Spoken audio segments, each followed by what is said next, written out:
माझ्या महाराष्ट्रातील बांधवांनो, भगिनींनो आणि मातांनो, नमस्कार. जय महाराष्ट्र. पुन्हा एकदा आपल्या भेटीला आलेलो आहे. उद्या 1 मे म्हणजे आपला महाराष्ट्र दिन, त्याचबरोबरीने कामगार दिन. महाराष्ट्र दिन म्हटल्यानंतर संयुक्त महाराष्ट्राचा लढा हा आठवणं स्वाभाविक आहे. मुंबई महाराष्ट्राला आपण मिळवून घेतल्यानंतर 61 वर्षे उद्या पूर्ण होत आहेत. हा म्हणता हा काळ निघून गेला. पहिल्या प्रथम मी त्या सर्व वीरांना, ज्यांनी बलिदान देऊन, रक्त सांडून, लढ्यामध्ये भाग घेऊन, हाल अपेष्टा सोसून, त्याग करून मुंबई महाराष्ट्राला मिळवून दिली, त्या सर्व वीरांना नम्रपणे अभिवादन करतोय. कामगार दिन आहे. कामगार दिनाच्या सुद्धा सर्व माझ्या कामगार बांधवांना आणि भगिनींना शुभेच्छा देतोय. महाराष्ट्र दिन आणि कामगार दिन दोन्ही एका दिवशी, आणि त्याचं महत्त्व म्हणजे संयुक्त महाराष्ट्राच्या त्या लढ्यामध्ये गिरणी कामगार उतरला होता, तमाम कामगार वर्ग उतरला होता, संपूर्ण मराठी माता भगिनी बांधव उतरले होते. त्यांनी जर का तो लढा दिला नसता तर मुंबई महाराष्ट्राला मिळाली नसती.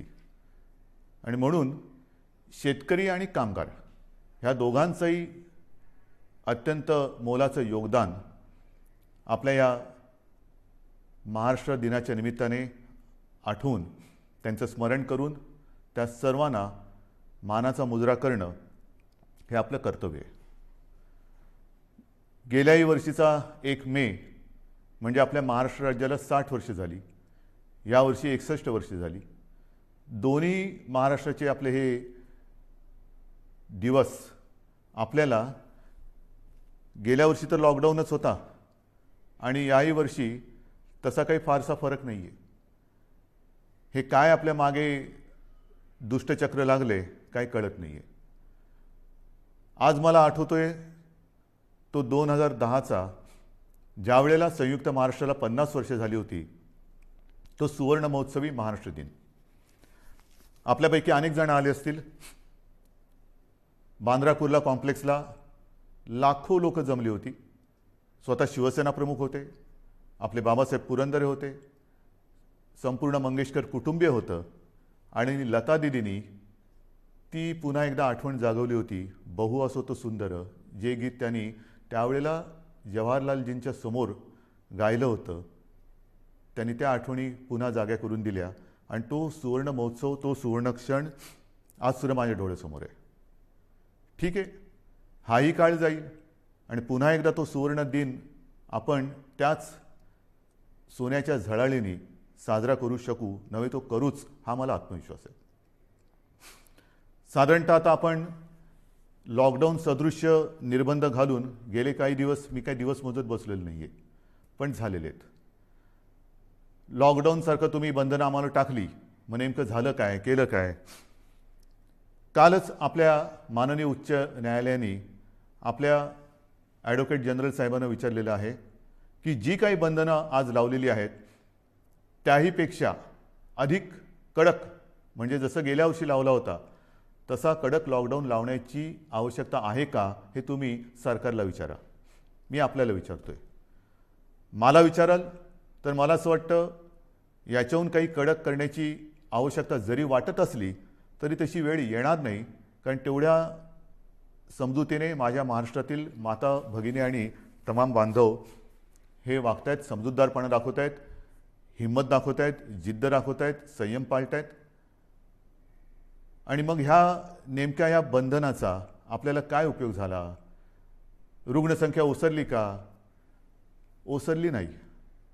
पण जी एक शक्यता वर्तवली जात होती की जसं आपण निर्बंध लावण्याच्या आधी ज्या पटीने आणि वेगाने रुग्णवाढ होत होती, ती रुग्णवाढ तशीच होत राहिली असती तर आजच्या दिवशी साधारणतः 9 ते 10 लाख रुग्ण हे आपल्या राज्यात, ज्याला ॲक्टिव्ह पेशंट, ॲक्टिव्ह रुग्ण ज्याला म्हणतो, ते असते.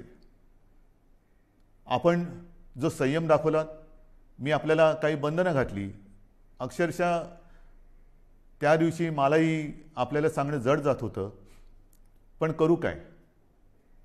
मी बोललो आणि आपण माझं ऐकलं तसं नेहमीच आपण ऐकता आणि त्याच्यामुळे जी एक शक्यता होती 9.5-10 लाख ॲक्टिव्ह पेशंट आज आपल्या महाराष्ट्रात असू शकले असते, ती रुग्णवाढ, ती रुग्णसंख्या साधारणतः आपण आज 6-6.5 लाखापर्यंत स्थिरावून ठेवलेली आहे.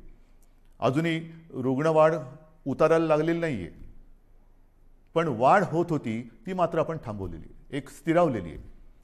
तसं पाहिलं तर आज संपूर्ण देश कोरोनाच्या खतखत्या ज्वालामुखीच्या तोंडावरती आहे. आजच आपण ज्या पद्धतीने संयम दाखवतो आहोत तो जर का दाखवला नसता तर आज महाराष्ट्राची अवस्था काय झाली असती ती कल्पनाही नको आणि विचारही नको. अजूनही काही काळ आपल्याला ही बंधनं पाळण्याची आवश्यकता आहे. मला माहिती आहे की ही बंधनं पाळणं लावणं सोपं आहे, पण पाळणं फार अवघड आहे. मी गेल्याही वेळेला म्हटलं होतं की नाईलाजाने आपली रोजी ही मंदावेल, पण मी रोटी थांबू देणार नाही. दुसरा एक प्रश्न असा येतो की काही जणांना असं वाटतं की इतरांनी काय काय केले त्याच्याप्रमाणे आपण केलं पाहिजे, केंद्राने काय केले त्याच्याप्रमाणे आपण केलं पाहिजे. असू शकतं, वाटू शकतं, वाटणं स्वाभाविक आहे. आणि कोणी खरंच आपल्याहून काही चांगल्या गोष्टी केल्या असतील तर त्यांचं अनुकरण करायला मला कधीही कमीपणा वाटणार नाही. जर का ते अनुकरण करून माझ्या राज्याचं हित त्याच्यात साधलं जात असेल तर मी कोणाचंही अनुकरण करायला तयार आहे. मात्र हा सल्ला देताना खरंच आपल्या सरकारने काय केलेलं आहे हे सुद्धा आपण जाणून घेणं फार गरजेचं आहे, फार महत्त्वाचं आहे. म्हणून मी आपल्यासमोर पुन्हा एकदा गेल्या वर्षी काय आपली परिस्थिती होती, आरोग्य सुविधा काय होत्या आणि ह्या बंधनाच्या काळामध्ये आपण काय करतो आहोत, काय केले हे सांगतोय. आपल्याला आठवत असेल की जेव्हा आपल्या राज्यात गेल्या वर्षी मार्चमध्ये कोविडनी शिरकाव केला, कोरोनाने शिरकाव केला, तेव्हा आपल्या राज्यामध्ये फक्त 2 लॅब होत्या, चाचणी केंद्र होती, चाचणी करण्याच्या प्रयोगशाळा होत्या. एक आपल्या कस्तुरबामध्ये आणि दुसरी पुण्याला NIV मध्ये. मग आज काय आहे? आजची परिस्थिती जर बघितली तर 29 एप्रिल 2021ला ज्या गेल्या वर्षी 2 प्रयोगशाळा होत्या त्या जवळपास आता 600च्या आसपास प्रयोगशाळा आपण वाढवलेल्या आहेत, राज्यभर केलेल्या आहेत. आणखीन वाढवतो आहोत, प्रयोगशाळा वाढवतो आहोत, चाचण्यांची क्षमता वाढवतो आहोत. चाचण्यासुद्धा आपल्याला कल्पना आहे की साधारणतः मी गेल्या वेळेला सांगितलेलं आहे की 80-85 हजार करत होतो, त्या जवळपास आता 2-2.5 लाखाच्या आसपास आणखीन वाढवतो आहोत, 3 लाखाच्या वरती आपण नेतो आहोत. तर ह्या गोष्टी आपण करतो आहोत. म्हणजे लॉकडाऊनसारखं करून हातावर हात बांधून म्हणजे लॉकडाऊन बाहेर केल्याने हात पण लॉक करून बसले असं नाही आहे. आपण हातपाय हलवतो आहोत, आरोग्य सुविधा वाढवतो आहोत. जशी ह्या RT-PCR चाचण्यांच्या प्रयोगशाळांची मी तुम्हाला संख्या सांगितली तशीच कोविड सेंटर्स, जी जम्बो सेंटर्स आपण उभारलेली आहेत, काही फील्ड हॉस्पिटल केली, काही ठिकाणी एक आपत्कालीन म्हणून हॉस्पिटलची उभारणी केली, काही ठिकाणी तर आपण हॉटेलमध्ये प्राथमिक स्वरूपाची हॉस्पिटल्स निर्माण केलेली. आणि अशी जर का संख्या पाहिली तर जूनमध्ये ही साधारणतः 2665 होती गेल्या जूनमध्ये.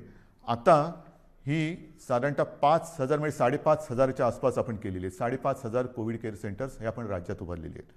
म्हणजे जवळपास दुप्पट. प्रयोगशाळा जर का बघितल्या मगाशी सांगितल्या त्या 2च्या 600 म्हणजे किमान 300 पट आपण वाढवलेले आहेत. जे आपण बेड्स म्हणतो, रुग्णशय्या, त्या जूनमध्ये किती होत्या गेल्या? त्या 3,36,000 होत्या आणि आता जवळपास 4,31,000 आहेत. आणखीन वाढवतो आपण. ऑक्सिजन, त्याच्यामध्ये ऑक्सिजनच्या किती होत्या? जूनमध्ये 42,800 साधारण होत्या, आता 86,000च्या आसपास ऑक्सिजनच्या खाटा आपण त्यांची सुविधा निर्माण केलेली आहे. ICU बेड्स किती होते? गेल्या जूनमध्ये साधारणतः 11,882 होते, आता 28,937 म्हणजे 2.5 पट वाढ केलेली आहे. व्हेंटिलेटर्स, काही जण म्हणतात की व्हेंटिलेटर्स केंद्राने एवढे दिले होते ना, आपण कुठे नाही म्हणत नाही, पण त्यातले दुरुस्त नादुरुस्त जरी पकडले तर गेल्या वर्षी जूनमध्ये 2020 जूनला साधारणतः 3,744 व्हेंटिलेटर्स आपल्याकडे होते. आता 29 एप्रिल म्हणजे कालच्या तारखेला साधारणतः 11,713 हे व्हेंटिलेटर्स आपल्या राज्यामध्ये आहेत. म्हणजे आपण ही एवढी वाढ करतो आहोत. प्रश्न काय येतो? मी मागेही आपल्याला सांगितलं की बेड्स आपण वाढवू शकतो, इतर काही गोष्टी वाढवू शकतो, पण डॉक्टर्स, नर्सेस आणि आता तर वेगळीच अडचण आली, ऑक्सिजन. ऑक्सिजन एवढ्या मोठ्या प्रमाणावरती लागायला लागलाय आणि लागतोय. काही वेळेला म्हणजे एसी मध्ये बसलो तरी परिस्थिती ऐकून घाम फुटतो. ऑक्सिजन आत्ता नाही मिळाला तर काय होणार हा एक मोठा प्रश्न असतो. मी आपल्याला गेल्या वेळेला सांगितलं होतं की आपल्या राज्याची रोजची ऑक्सिजन निर्माण करण्याची क्षमता ही साधारणतः 1200 मेट्रिक टन आहे रोजची. आज आपण साधारणतः 1700च्या आसपास मेट्रिक टन हा रोजचा वापरतोय. केंद्राने आपल्याला 1200च्या वरचा साधारणतः 500च्या आसपास जो मेट्रिक टन लागतोय तो इतर राज्यातून आणण्याचा एक कोटा ठरवून दिलेला आहे की इतर राज्यातून तुम्ही हा ऑक्सिजन घेऊ शकता किंवा घ्या. आता त्यातली काही ऑक्सिजन जिथून आणण्याचे प्लांट आहेत ते जवळ आहेत, काही शेकडो किलोमीटरवर आहेत, काही हजारो किलोमीटरवरती आहेत, पण तरी देखील आपण बाहेरून आणणारे ऑक्सिजन, मिळणारा ऑक्सिजन आहे त्या ऑक्सिजनचेही पैसे देतो आणि ऑक्सिजनच्या वाहतुकीसाठी मग ते टँकर असतील, रेल्वे असतील, इतर कोणत्याही गोष्टी असतील त्याचे सुद्धा पैसे वेळेवर देऊन आपल्या राज्यामध्ये आपला प्रयत्न चाललेला आहे. ही फार मोठी विचित्र परिस्थिती आहे की वेळेवर ऑक्सिजन सर्वत्र पुरवणे हा आपला फार मोठा प्रयत्न चालू आहे आणि आपल्या सगळ्यांच्या सहकार्याने किंबहुना आपल्या सगळ्यांचे जे काही आशीर्वाद आहेत त्याच्यामुळे आपण ही परिस्थिती नाही म्हटलं तरी थोडी समतोल राखण्याचा, बॅलन्स करण्याचा प्रयत्न करतो आहे. मात्र रुग्णवाढ अधिक झाली तर मात्र मोठी अडचण निर्माण होण्याची शक्यता आहे. सुदैवाने रुग्णसंख्या ही स्थिरावलेली आहे. ऑक्सिजन आपण अगदी काठोकाठ किंवा कट टू कट ज्याला म्हणतो तशा पद्धतीने हा पुरवत आहोत. तशीच एक परिस्थिती ती म्हणजे अचानक आता रेमडेसिवीरची मागणी ही फार मोठ्या प्रमाणात वाढली. सगळ्यांना रेमडेसिवीर पाहिजे. रेमडेसिवीरच्या बाबतीमध्ये मागे कदाचित मी आपल्याला सांगितलं असेल नसेल, परंतु आपल्याला रोजची सरासरी 50,000 इंजेक्शनची आवश्यकता आहे.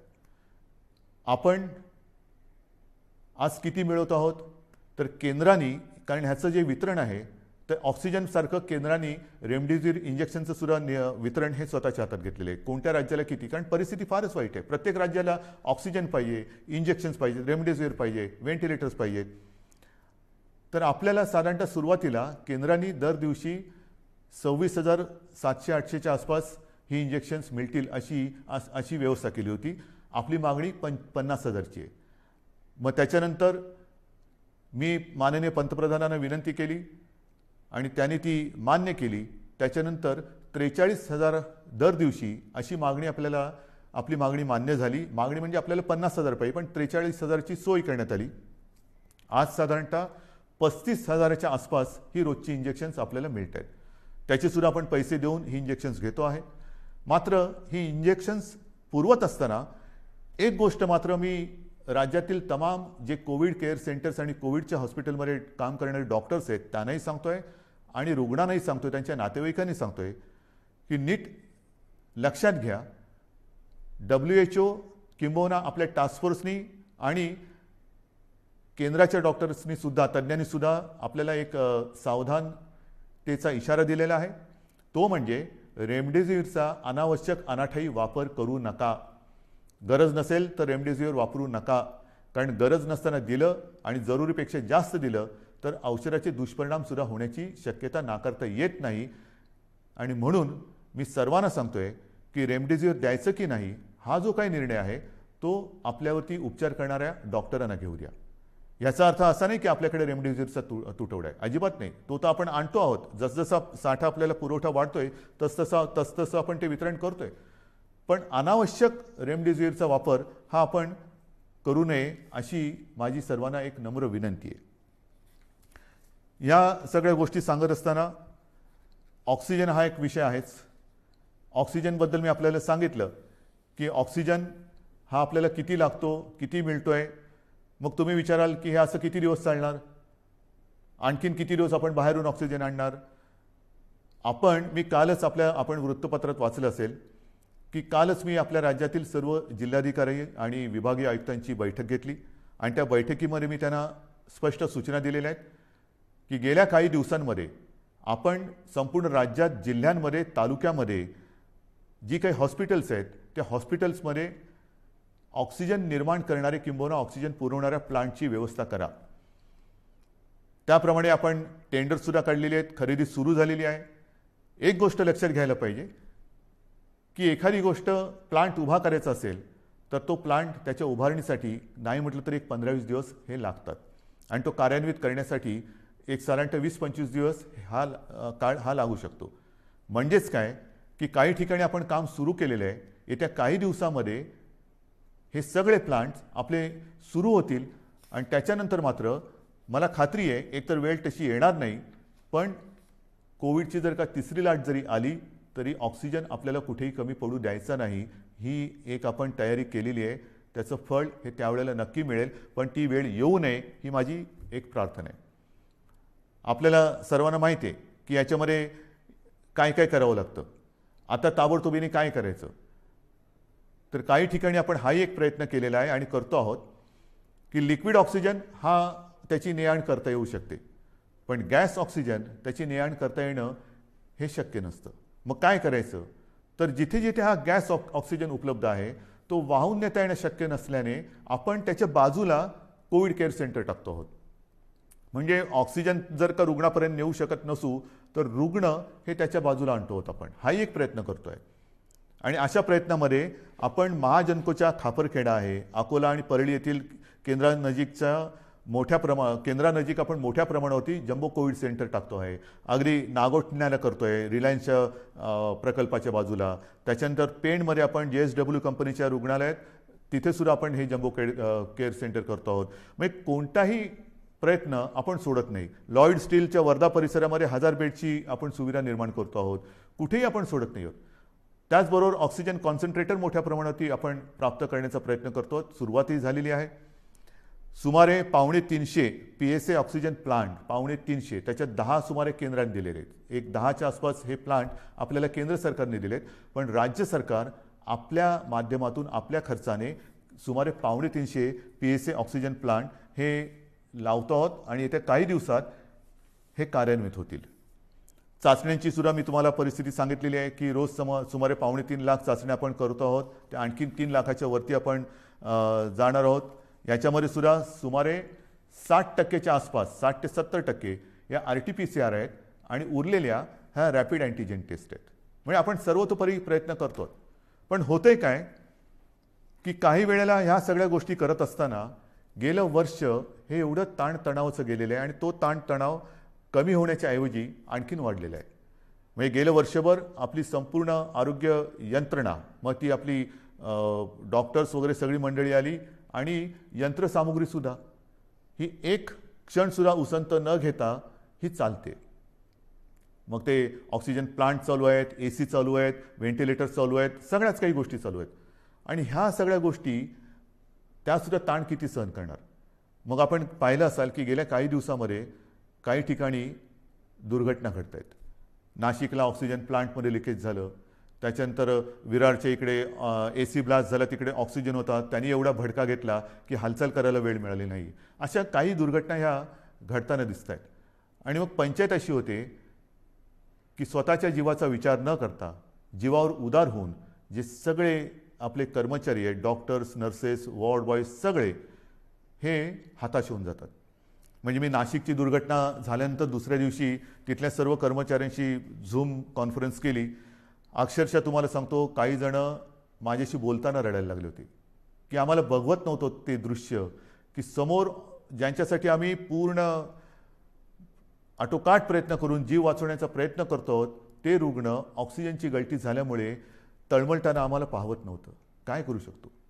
ह्या अशा दुर्घटना. त्याच्यानंतर परभणीमध्ये ऑक्सिजनच्या लाईनवरतीच तिकडे वादळी वारं सुटलं आणि ऑक्सिजनच्या लाईनवरतीच झाडाची फांदी पडली. दुर्घटना झाली नाही हे नशीब, पण अशा काही अकल्पित घटना ह्यासुद्धा घडत आहेत. आणि म्हणून मी याही सूचना दिलेल्या आहेत. एक तर ज्या जम्बो कोविड सेंटरची आपण उभारणी केलेली आहे, ज्याला आपण फील्ड हॉस्पिटल्स म्हणू, जी तात्पुरत्या स्वरूपाची, त्याला सुद्धा आता काही ठिकाणी 1 वर्ष होत आलं. आता पावसाळा तोंडावर आलेला आहे. अतिवृष्टी होणार, सततवृष्टी होणार, वादळ येणार, विजा कडाडणार, मग कुठे पूर येईल, पाणी घुसेल. म्हणून मी ह्या सगळ्यांना सांगितलेलं आहे की एक तर जी अशी जम्बो कोविड केअर सेंटर्स उभारलेली आहेत त्याचं स्ट्रक्चरल ऑडिट करा, फायर ऑडिट करा, एक मजबूत आहे की नाही बघा. नवीन उभारताना पाणी जाणार नाही, पाणी साचणार नाही, पाणी आतमध्ये येणार नाही, कुठे आग लागणार नाही, ऑक्सिजनची गळती होणार नाही. ज्या ज्या काही गोष्टी घडू शकण्याची एक शक्यता आहे, दुर्घटना ज्याच्यामुळे घडू शकते, ह्या टाळण्याचा आटोकाट प्रयत्न करा. आणि हा आटोकाट प्रयत्न करताना ठीक आहे, ज्याची कामं जो तो करेल, फायर ऑडिट करण्याचं काम तो हा मुक करेल, ह्याचं काम तो मुक करेल, पण आता आपल्याला एक कुटुंब म्हणून, एक टीम म्हणून काम करायचं आहे. जरी एखादी गोष्ट आपल्या लक्षात आली काम करताना की इकडे काहीतरी गडबड आहे, इकडे काहीतरी होऊ शकतं, तर तात्काळ आपल्या वरिष्ठांच्या ते लक्षात आणून द्या. की येता जाताना वाटलं की अरे काहीतरी बरोबर नाही आहे, ह्यानी मोठं काहीतरी घडू शकतं. ज्याप्रमाणे भंडाऱ्याला त्या लहान मुलांच्या हॉस्पिटलमध्ये आग लागली, त्यांचं ते उपकरण पेटलं. तर अशा काही गोष्टी जर का आपल्याला वाटल्या तर कृपा करून मी सर्व ह्या क्षेत्रात काम करणाऱ्यांना सांगतोय की आपल्याला कुठे काही वाटलं तर ते ताबडतोब सुधारण्यासाठी आपल्या वरिष्ठांना कळवा. या गोष्टी आपल्याला आता कराव्या लागतील, बघाव्या लागणार आहेत. जसं ही एक व्यवस्था आपण केली, तशीच मी ह्या निर्बंधाची घोषणा करताना आपल्याला मगाशी जे बोललो की रोजी कदाचित मंदावेल पण रोटी थांबू देणार नाही. आणि मग या निर्बंधाच्या काळासाठी आपण सुमारे 5,500 कोटी, सुमारे 5,500 कोटी एवढ्या रकमेचं एक प्रचलित शब्द आहे पॅकेज, एक पॅकेज जाहीर केलं. मग पॅकेज जाहीर केलं, पुढे काय झालं? जाहीर केल्यानंतर तसंच झालं का नुसतं जाहीर केलं आणि थांबलं? नाही आहे, तसं नाही आहे. आपल्याला कल्पना आहे की सुरुवातीला आपण जी शिवभोजन थाळी 10 रुपयात सुरू केली गोरगरिबांचं पोट भरायला, ती या कोविड काळामध्ये गेले वर्षभर 5 रुपयांनी केली होती. आता पुढचे 2 महिने आपण ती मोफत देतो आहोत. आणि मग गेल्या काही दिवसात जेव्हापासून ही मोफतची घोषणा केली, त्याच्यानंतर 15 लाखाहून अधिक मी म्हणेन आपल्या नागरिकांना ज्यांचं अन्न किंवा ज्यांचं जेवण ह्या शिवभोजनवरती आहे, त्यांना आपण त्याचा नाही म्हटलं तरी एक लाभ देऊ शकलो. किमान 15 लाखाहून अधिक नागरिकांना ह्याचा एक शिवभोजनचा त्यांनी स्वाद घेतलेला आहे. आत्तापर्यंत एकूण जर का बघितलं तर 3,94,00,000 म्हणजे जवळपास 4 कोटी लोकांना ह्याचा लाभ झालेला आहे आत्तापर्यंत पूर्ण वर्षामध्ये. आणि आपल्या राज्यात सुमारे 890 शिवभोजन केंद्र सुरू झालेली आहेत. तसंच संजय गांधी निराधार, श्रावणबाळ, वृद्धापकाळ वेतन, विधवा निवृत्ती वेतन व दिव्यांग निवृत्ती वेतन याच्यात 35 लाख लाभार्थींना एप्रिल व मे या 2 महिन्यांचे प्रति महिना 1,000 प्रमाणे 2 महिन्यांचे अर्थसहाय्य देण्यासाठी आपण 1,428 कोटी निधी वितरित केलेला आहे. 1,428 कोटी. 7 कोटी लाभार्थींना, ज्यांना आपण म्हटलं होतं की मोफत गहू आणि तांदूळ, तर 7 कोटी लाभार्थींना मोफत गहू तांदूळ वाटप सुरू झालेलं आहे. त्याच्यात सुमारे 6,240 मेट्रिक टन गहू आणि 4,817 मेट्रिक टन तांदूळ हा आतापर्यंत वितरित केला गेलेला आहे. महाराष्ट्रामध्ये इमारत व इतर बांधकाम कामगार आहेत, त्या कामगार मंडळाच्या स्वतःच्या निधीमधून प्रत्येकी 1,500 रुपये अर्थसहाय्य करण्याची आपण घोषणा केली होती. आत्तापर्यंत 13 लाखापैकी सुमारे 9,17,000 कामगारांच्या खात्यात त्यांच्या पैसे जमा झालेले आहेत. घरेलू कामगारांसाठी कल्याणकारी सहाय्य देण्यासाठी 50 कोटी रुपये निधी वितरित झालेला आहे. नगर विकास विभागाकडून फेरीवाल्यांसाठी सुद्धा जी एक आपण योजना जाहीर केलेली आहे, 1,500 रुपये जी फेरीवाल्यांना आपण आर्थिक मदत करतोय नोंदणीकृत, त्याची सुद्धा कार्यवाही सुरू झालेली आहे. आदिवासी कुटुंबांना साधारणतः 11.5 लाख लाभार्थी आहेत. त्याच्यामध्ये त्यांना प्रति कुटुंब 2,000 हे आपण खावटी चा लाभ जो देण्याची योजना जाहीर केली, त्याच्यात सुद्धा कार्यवाही सुरू झालेली आहे. म्हणजे आपण कुठेही गप्प बसलेलो नाही आहोत. ऑक्सिजन करतोय, रेमडेसिवीर मिळवतोय, रुग्णसंख्या लक्षात घेऊन सुविधा वाढवतो आहोत. जी मदत केलेली आहे जाहीर, त्याची सुद्धा आपण अंमलबजावणी करतो. कुठेही आपण कमी पडत नाही आणि ते कमी पडू देणार नाही. त्याचप्रमाणे जो जगाचा अनुभव आहे, त्या जगाच्या अनुभवापासून आपण वेगळा अनुभव घेऊ शकणार नाही, याची आपल्याला सर्वांना कल्पना आहे. म्हणजे काय की संपूर्ण जगात लाटांमागून लाटा येत आहेत. पहिली लाट झाली, दुसरी लाट झाली, तिसरी लाट, चौथी लाट. किती लाटा येणार, आपल्यावरती किती प्रयत्न आपण कसोशीने करतोय त्याच्यावरती ते अवलंबून राहणार आहे. पहिली लाट येऊन गेली, दुसरी लाट ही आत्ता आपण अनुभवतो आहोत. ब्रिटननी दुसरी लाट अनुभवलेली आहे, आता तिकडे थोडी शांतता आलेली आहे. पण तिसरी लाट येणारच नाही असं कोणी खात्रीपूर्वक सांगू शकत नाही. किंबहुना आता तज्ज्ञ म्हणायला लागलेले आहेत की तिसरी लाट ही सुद्धा येणार आहे. मग आत्तापासून आपण तिसऱ्या लाटेच्याही संकटाला तोंड देण्याची तयारी ही सुरू केलेली आहे. हे आता आपण ऑक्सिजन वगैरे जे काही वाढवत आहोत त्याला कदाचित आणखी 8-15 दिवस लागतील. पण तिसरी लाट आली तरी देखील त्याचे एवढे घातक आणि गंभीर परिणाम महाराष्ट्रावरती होऊ द्यायचे नाहीत या निश्चयाने आपलं सरकार आता कंबर कसून मैदानात उतरलेलं आहे.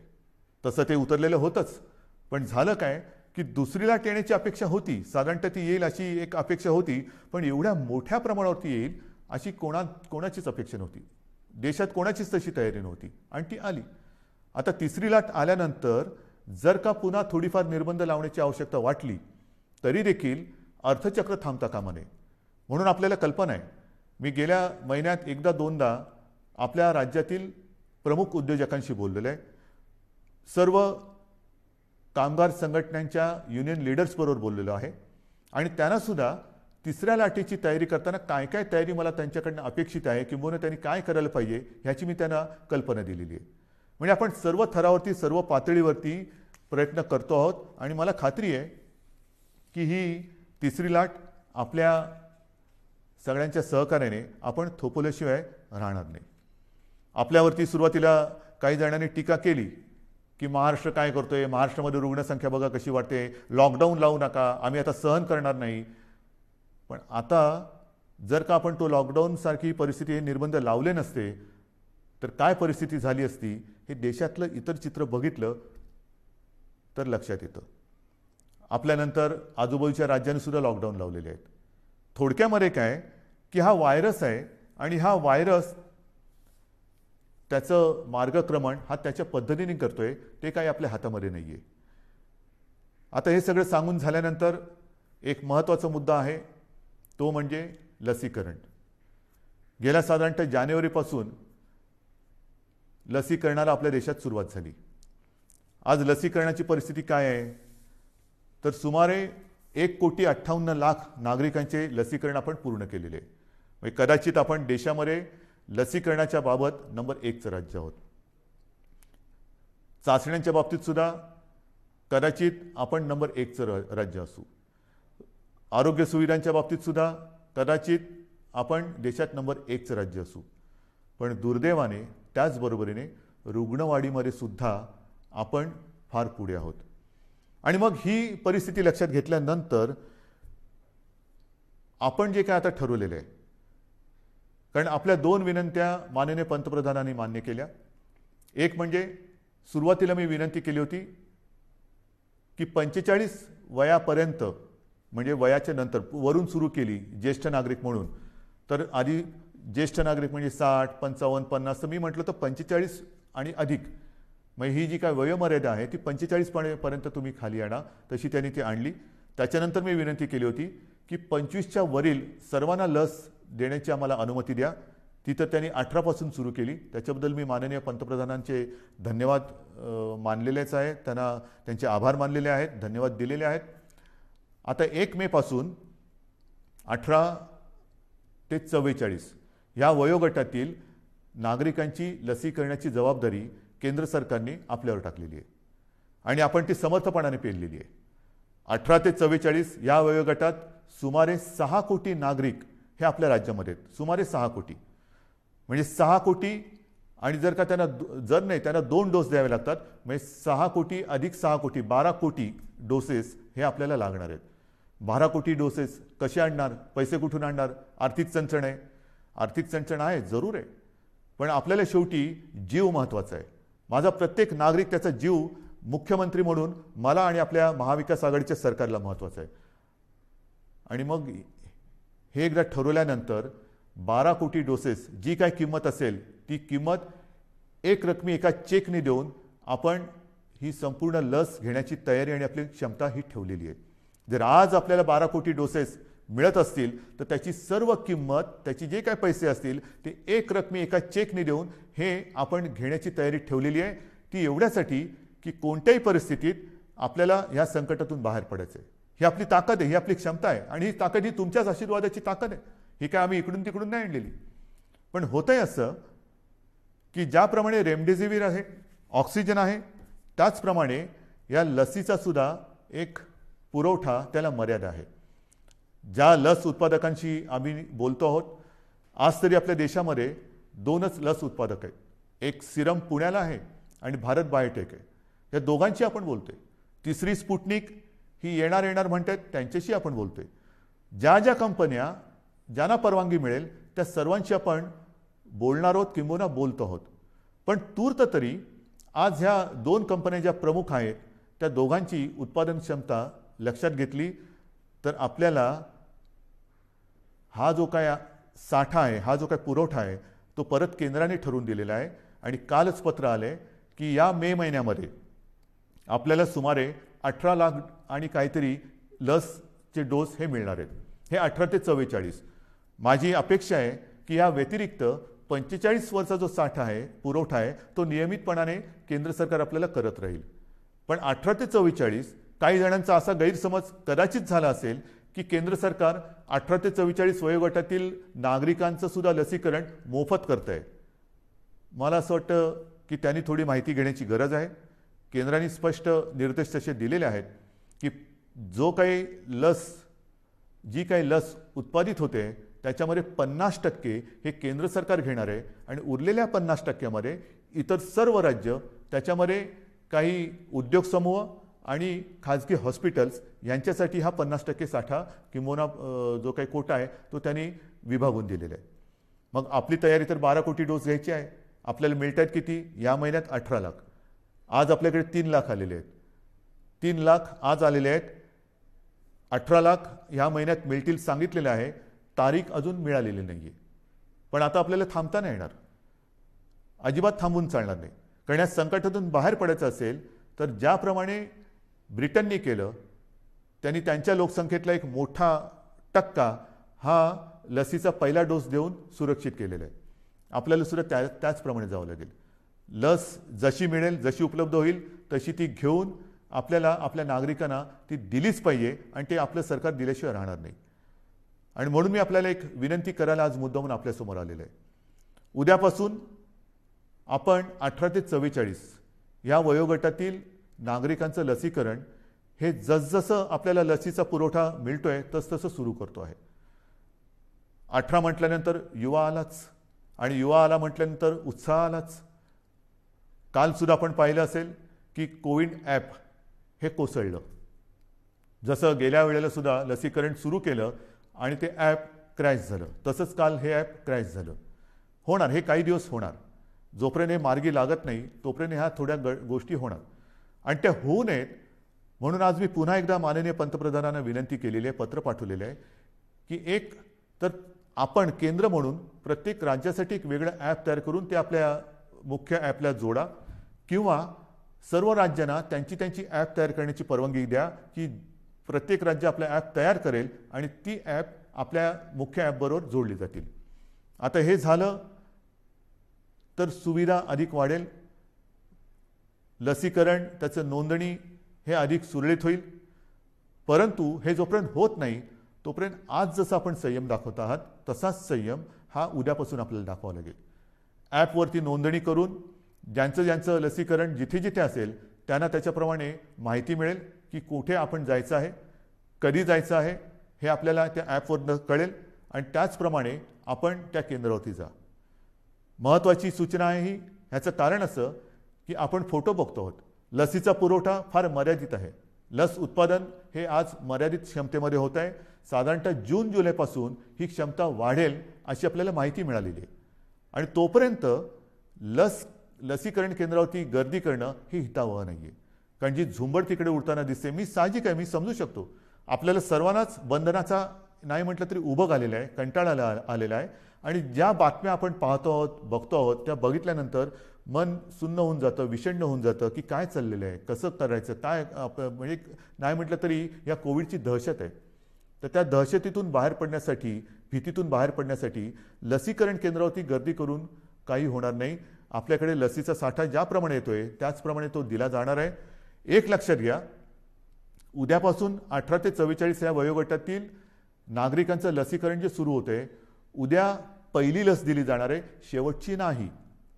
माझं वचन आहे जे मी तुम्हाला सांगितलेलं आहे की हे आपलं सरकार आहे.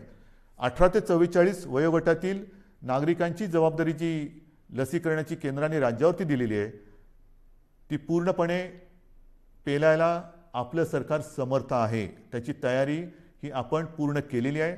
18 ते 44 आणि त्याच्यानंतर केंद्राकडून जो काही पुरवठा येतोय 45 आणि अधिक, ह्या दोन्ही म्हणजे तमाम सर्व वयोगटातील 18 पासून पुढे नागरिकांच्या लसीकरणाची सोय हे आपण करतो आहोत. सुरुवातीला थोडीशी एक ती शिस्त येईपर्यंत आपल्याला वाटेल की गोंधळ उडतोय, पण तो गोंधळ उडू नये म्हणून कुठेही गर्दी करू नका. काही ठिकाणी मला तर आता अशी भीती वाटायला लागलेली आहे की ही लसीकरण केंद्र सुद्धा लसीकरण केंद्राच्या ऐवजी कोविड प्रसारक मंडळ होतात की काय. तर तसं कृपा करून करू नका, कारण आपण इतरांना सर्वांना शिस्त लावतोय की हे बाजारपेठामध्ये शिस्त पाहिजे, इकडे शिस्त पाहिजे, तिकडे शिस्त पाहिजे, आणि मग जिथे लसीकरण करतोय तिकडेच जर का शिस्त नसेल तर सगळं मुसळ केरामध्ये जाईल. म्हणून मी हात जोडून आपल्याला नम्र विनंती करतोय की उद्यापासून जसजशी आपल्याला ही लस उपलब्ध होत जाईल तसतशी आपण ही संख्या वाढवत जाणार आहोत. तूर्त आज आपल्याकडे 3 लाख लसी आलेल्या आहेत 18 ते 44 वयोगटातील नागरिकांसाठी. त्याचं वितरण हे साधारणतः रुग्णसंख्या आणि लोकसंख्येच्या प्रमाणात केलं गेलेलं आहे. 3 लाख लसी हे फार म्हटलं तर त्रुटकच आहे, कारण काल परवाकडेच आपण 5 लाख डोस एका दिवसात दिलेले आहेत. 5 लाख डोस एका दिवसात. आपली क्षमता ही आपण 10 लाखापर्यंत पण नेऊ शकू. जर का आपल्याला 1.5-2 कोटी किंबहुना त्याहून अधिक डोस जर का मिळत गेले महिन्याचे, तर आपण दिवस रात्र मेहनत करू आणि लवकरात लवकर महाराष्ट्र या संकटातून बाहेर काढू. ही झाली आपली क्षमता, पण मर्यादा ही येणाऱ्या पुरवठ्यावरती अवलंबून आहे. आणि म्हणून मला असं वाटतं कुठेही गोंधळ गडबड करू नका, घाई करू नका. आपल्याला सर्वांना म्हणजे 18 पासून सर्व या सगळ्यांचं लसीकरण हे सरकार करणार आहे. पुन्हा एकदा सांगतो, कोणाचाही गैरसमज होण्याची आवश्यकता नाही. 18 ते 44 वयोगटातील सुमारे 6 कोटी नागरिकांच्या लसीकरणासाठी जे 12 कोटी डोस आपल्याला आवश्यक आहेत ते एक रकमी चेकने खरेदी करण्याची तयारी आपल्या सरकारची आहे. मी आपल्या माध्यमातून आपल्या साक्षीने आपल्याकरता केंद्राला पुन्हा एकदा विनंती करतो आहे की आमची तयारी पूर्ण आहे. कृपा करून आपण ह्यामध्ये लक्ष घालून आम्हाला लवकरात लवकर जास्तीत जास्त लसचा पुरवठा उपलब्ध करून दिलात, लसचा साठा उपलब्ध करून दिलात, तर महाराष्ट्र हे नेहमी चांगल्या बाबतीमध्ये नंबर 1 वर राहिलेला आहे. लसीकरणामध्ये सुद्धा आज सुद्धा नंबर 1 वर आहे. लवकरात लवकर आम्ही ह्या कोविडच्या संकटावरती मात करून दाखवल्याशिवाय राहणार नाही, हा आत्मविश्वास मला आहे. आणि म्हणून बांधवांनो, भगिनींनो आणि मातांनो, जे सहकार्य आजपर्यंत आपण मला केलं, ज्या माझ्या शब्दावरती आपण विश्वास ठेवला, मध्ये आपल्याला काही जणांनी भडकवण्याचा प्रयत्न केला, मला त्याच्याबद्दल काही म्हणायचं नाही आहे. कारण ह्या आपल्या संवादामध्ये मी कधीही कुठेही राजकारण आणणार नाही. राजकारण मी जाहीर सभेमध्ये जरूर करेन. जे कोणी गैरसमज पसरवत असतील त्यांच्यासाठी मी जाहीर सभा जरूर घेईन, पण जाहीर सभा घेण्याची आज वेळ नाही आहे. कुठेही सभा समारंभ हे आपल्याला करता कामा नये. जशा जाहीर सभा करता कामा नये, तशीच आणखीन एक गोष्ट की येत्या महिन्यामध्ये लग्न समारंभ त्याचे मुहूर्त खूप आहेत. बघा ना, पंचांग काढून बघा, तुमच्या मनात पण असेल की आता होणार कसं, तर त्याही बाबतीमध्ये आपल्याला नाईलाज म्हणून 25 जणांची मर्यादा टाकलेली आहे. आता काही जणांनी म्हटलं 2 तासात कसं होणार, आता करू काय.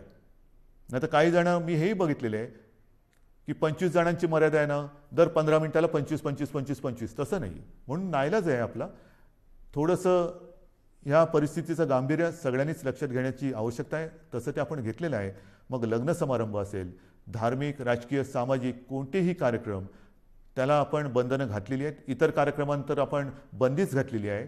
तर माझी पुन्हा एकदा विनंती आहे की लग्न समारंभसुद्धा आपण शिस्तीने थोडेसे पार पाडा. उत्साहाला थोडंसं आपल्याला बंधन घालावं लागेल, उत्साहाला मुरड घालावी लागेल. ती जर का घातली तर लवकरात लवकर आपण ह्या संकटातून मोकळे होऊ. आणि म्हणून पुन्हा एकदा आजपर्यंत जे सहकार्य आपण मला केलं आणि जे आशीर्वाद आपण मला दिलेले आहेत, ह्या सरकारला दिलेले आहेत, हे असेच कायम ठेवा. तुमच्यासाठी हे सरकार जे जे करता येणं शक्य असेल ते केल्याशिवाय राहणार नाही, एवढंच एक वचन आपल्याला देतो. धन्यवाद. जय हिंद, जय महाराष्ट्र.